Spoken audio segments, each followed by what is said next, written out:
Друзья, всем привет! Мы продолжаем исследовать Припять. И сегодня у нас микрорайон номер 4. Пойдем мы на нашу прогулку вот отсюда, с перекрестка улицы Героев Сталинграда и улицы Строителей. Обойдем этот микрорайон фактически по кругу. Ну, если быть честным, то не обойдем, а кое-где объедем, потому что локации здесь расположены так, что в принципе лучше ехать, чем идти. Будет и быстрее, и проще.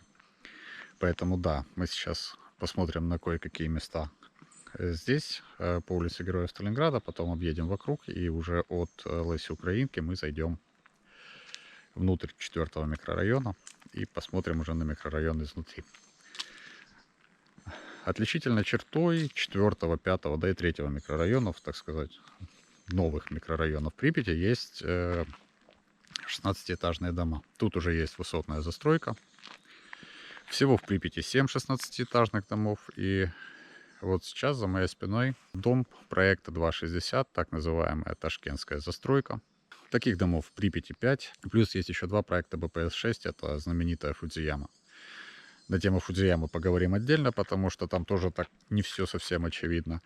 А вот эти дома, они в Припяти знамениты тем, что именно на таких домах, правда в 3-м микрорайоне, гербы Украинской ССР и Союза Советских Социалистических Республик, так называемые гербовые шестнари, находятся они в 3-м микрорайоне. Для меня же 4-й микрорайон, наверное, самый неизведанный и в то же время один из самых интересных из всех районов Припяти. Вот. 5-й как-то он все-таки более посещаем, несмотря ни на что, поскольку там детский садик Чебурашка, возле стадиона, туда ходит достаточно много туристов. Здесь же все не так, скажем так, не так однозначно и не так близко, поэтому сюда людей ходит намного меньше. Посмотрим это уже более подробно, когда будем в процессе прогулки. Пошли!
А вот и наша сегодняшняя локация с воздуха, друзья. 4-я школа, детские садики, Василек и Звездочка, новый гастроном, Героев Сталинграда 3А. Там комплекс зданий, аптека, столовая и магазин электротоваров бытовой техники. Общежитие завода Юпитер, то самое, в котором после аварии жили ликвидаторы. И знаменитая Фудзияма.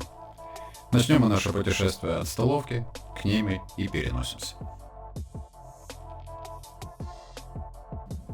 Ну что, вот она столовка. Вообще это комплекс зданий, находится он по адресу Героев Сталинграда 3А, и здесь кроме столовой есть еще магазин товары для дома, как он правильно называется, и аптека. Аптека с обратной стороны этого здания, плюс здесь же рядышком есть еще один овощной магазин.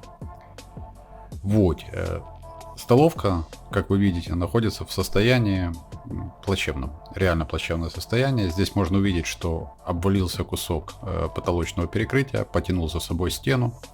Все это валяется вот здесь вот на земле, и зрелище, мягко говоря, печально. Вот здесь, как я понимаю, раньше было стекло, можно заглянуть вовнутрь. Вовнутрь мало того, что ходить как бы не особо и можно, да, честно говоря, здесь мне не хочется, потому что прочность данной конструкции внушает серьезные сомнения. Справедливости ради, надо сказать, что на фотографиях более ранних, там 14-13 года, уже можно видеть, что здание было в этом же состоянии, то есть с тех пор ничего не поменялось. Но все равно я как бы не рискую туда заходить, и я думаю, что смысла особого в этом и нет.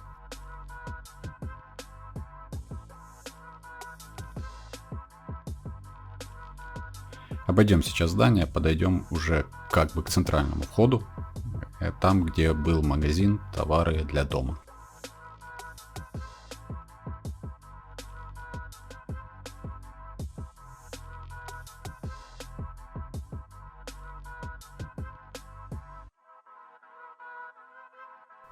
Вот на этой фото видно, как он выглядел до аварии. Правда, фотка сделана с противоположной стороны, не с той, с которой я зашел, но как бы суть она передает. Кстати, судя по этой фото, я как бы и не стою сейчас внутри здания. Как видите, в магазине еще сохранилась кое-какая утварь.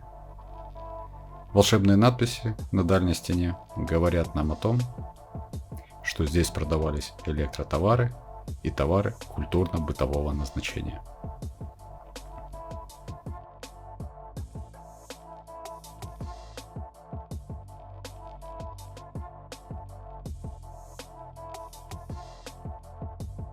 Обошли чуть дальше здания, и вот здесь раньше была аптека. Изначально я не совсем понял, как это выглядело до аварии, потому что нормальных фоток я найти так и не смог. Однако вот эти внутренние двери, которые смотрят сейчас на улицу, навели на мысль, что здесь также была стекляшка. В принципе, вот сюда, если посмотреть на стены, на пол, видно следы от каких-то рам, то есть, скорее всего, здесь было стекло. Зайдем за колонну, тут вот такая интересная лепнинка. И вот так вот выглядит сейчас аптека 4-го микрорайона. Двигаем дальше по улице Спортивной в сторону улицы Леси Украинки. Здесь, на Спортивной, практически напротив бассейна, есть еще одна интересная локация – новый гастроном. Локация на самом деле весьма непопулярная, потому как найти какую-то информацию о ней весьма и весьма непросто. Но вот такой себе симпатичный магазин с парочкой интересных артефактов и очень милые сердцу телефонные будки советского образца.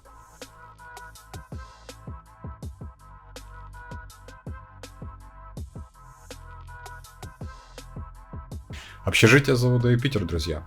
То самое место, где после аварии жили ликвидаторы.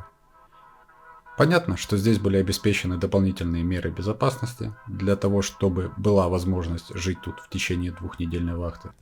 Но мне это место близко немножко по другой причине. Дело в том, что 30 с небольшим лет назад сюда первый раз приехали на работу мои родители, которые также были ликвидаторами последствий аварии на Чернобыльской атомной электростанции. Мама, папа, я знаю, что вы сейчас смотрите это видео, поэтому огромный вам привет.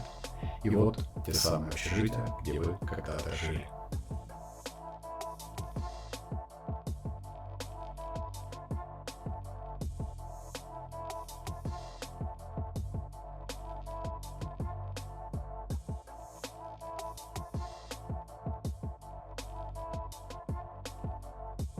Продолжаем нашу прогулку, друзья. Мы уже зашли вглубь 4-го микрорайона, мы уже идем не по улице. И первый детский садик нашей прогулки, который я хотел вам показать, детский садик Василек. Кстати, кое-где попадается название Лазурный, но я, честно говоря, в этом не совсем уверен, потому что Лазурным назывался в Припяти бассейн, а дублирующее пересекающееся название так себе затея. Садик этот, кстати, внутри абсолютно пуст, в принципе, как и 4-я школа. Причина мне не совсем понятна. Возможно, потому что здесь жили ликвидаторы, возможно, по какой-то другой причине. Существует мнение, что то, что было внутри детских садиков, оно было после аварии чистое, то есть не подверглось загрязнению и было отсюда вывезено. Правда это или нет, сказать я не могу, но такую версию я тоже слышу.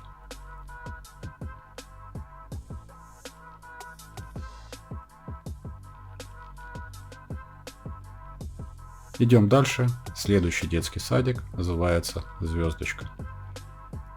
Кирпичное здание в очередной раз подтверждает мою теорию о том, что кирпич без надлежащего обслуживания разрушается быстрее. Посмотрите на здание того же Василька или на здание 4-й школы, которое вы увидите чуть позже, и сравните его с состоянием вот этого детского сада. Хотя место, безусловно, красивое и симпатичное.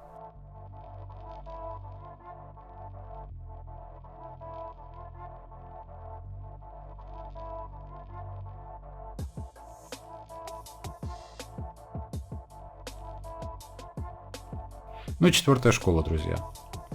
Здесь сказать особо нечего. Внутри она также абсолютно пустая, как я уже раньше говорил.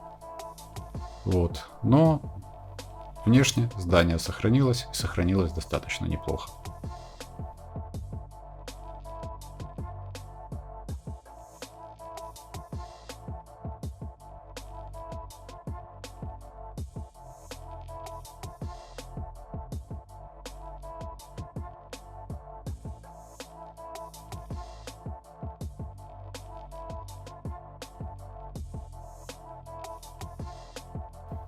Друзья, вишенка нашей сегодняшней прогулки. По моему скромному мнению, жемчужина 4-го микрорайона Фудзияма. Происхождение термина Фудзияма на самом деле не так однозначно, как кажется. Я об этом упоминал в начале, сейчас расскажу более подробно. Итак, существует в принципе 4 версии о том, откуда взялось название Фудзияма. Первая версия — это то, что Фудзиямой назывался дом по улице Леси Украинки 52, он же дом Константинова. Тот самый дом, в котором жил в свое время Станислав Константинов, известный припятский художник-оформитель. Хотя, по слухам, он не очень любит, когда его дом называют Фудзиямой. Согласно второй версии, Фудзиямой назывался дом по адресу Леси Украинки 56, потому что с его крыши открывается великолепнейший вид на всю Припять. Кстати, именно на крыше 56-го крайнего дома в городе есть вот такая надпись. Третья версия гласит, что Фудзиямой назывался весь этот проект 16-этажек БПС-6. И есть еще 4-я версия. Как вы уже поняли, мне задать вопрос ликвидаторам не составляет никакого труда. И я этот вопрос задал. Так вот, мне ответили следующее. Как минимум до 93-го года термина Фудзияма в Припяти в принципе не существовало. Почему как минимум до 93-го? Потому что мой отец уволился из Припяти, уволился из спецатома в 1993 году. Друзья, я думаю, что это было бы прекрасным местом для того, чтобы закончить наше сегодняшнее видео, но за мной висит одно маленькое обещание. Поэтому в качестве постскриптум мы возвращаемся в 1-й микрорайон.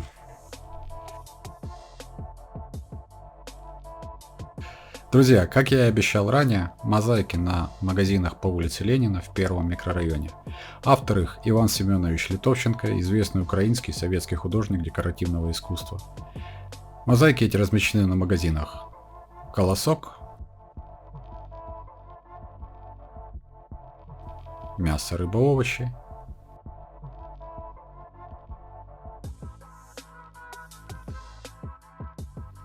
и «Ручеек».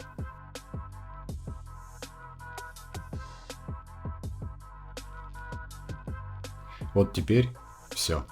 Спасибо вам, друзья, что досмотрели это видео до конца. Подписывайтесь на канал, бейте в колокол, и все будет Чернобыль.